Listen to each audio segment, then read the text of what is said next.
بیوہ عورت اپنے بیٹے کی وجہ سے دوسری شادی نہ کرے، اسے پالنے پوسنے میں زندگی لگا دے اور شادی کے بعد اس کی بیوی اور ماں کی نہ بنے تو کیا وہ اپنی بیوی کو ماں سے الگ رکھ سکتا ہے؟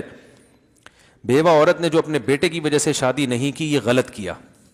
اس بارے میں ایک حدیث پیش کی جاتی ہے ابو داؤد کی کہ جو عورت اپنے بچوں کی وجہ سے شادی نہیں کرے گی قیامت کے دن میرے ساتھ ہوگی۔ یہ حدیث صحیح نہیں ہے اور دوسری نصوص کے خلاف بھی ہے۔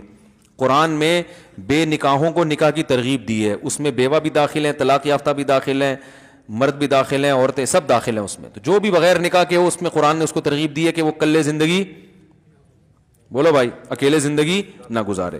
تو اور احادیث میں بھی باقی اگر عورت کو یہ خطرہ ہے کہ میں نے اپنے بیٹے کی موجودگی میں کسی سے نکاح کیا تو میرے بیٹے پر ظلم ہو سکتا ہے، سوتیلا باپ، اس وجہ سے نہ کرے تو کسی عارضے کی وجہ سے کوئی نہ کرے تو وہ ایک الگ بات ہے، لیکن بہرحال عورت کو ترغیب یہی ہے۔ اب یہی ہوا ہے نا، انہوں نے خود شادی نہیں کی، ان کو شوہر نہیں ملا، مزید اولاد بھی نہیں ملی۔ مزید اولاد ہوتی، ان کا شوہر ہوتا تو آج شوہر پال رہا ہوتا، اولاد ہوتی، یہ والا نالائق ہوتا تو دوسری ایک بہو نالائق ہوتی، دوسری لائق ہوتی۔ اتنے بچے پیدا کرو ہول سیل کے حساب سے کہ اسپیئر میں دو چار بگڑنے کے لیے بھی رکھو، حقیقت بتا رہا ہوں، ایک دو ہی ہو بگڑ گئے تو زندگی برباد ہو گئی نا۔ میرے پاس آتی ہیں بعض بوڑھی عورتیں، ایک ہی بیٹا ہے، بہو نے اس کو یرغمال بنایا ہوا ہے، وہ زندگی بیچاروں کی عذاب گزر رہی ہوتی ہے۔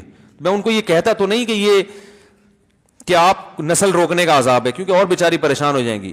بعض دفعہ قدرت کی طرف سے بھی اولاد نہیں ملتی، لیکن آج کل تو خود سے روکی جا رہی ہے، اس کا پھر خمیازہ بھگتنا پڑتا ہے بڑھاپے میں، سمجھ رہے ہیں؟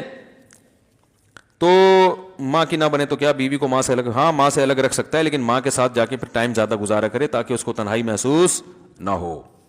مفتی صاحب، شریعت کے مطابق حق مہر کتنا ہونا چاہیے؟ جو میاں بیوی میں آپس میں طے ہو جائے، اس میں شریعت نے کوئی پابندی نہیں لگائی ہے۔ مفتی صاحب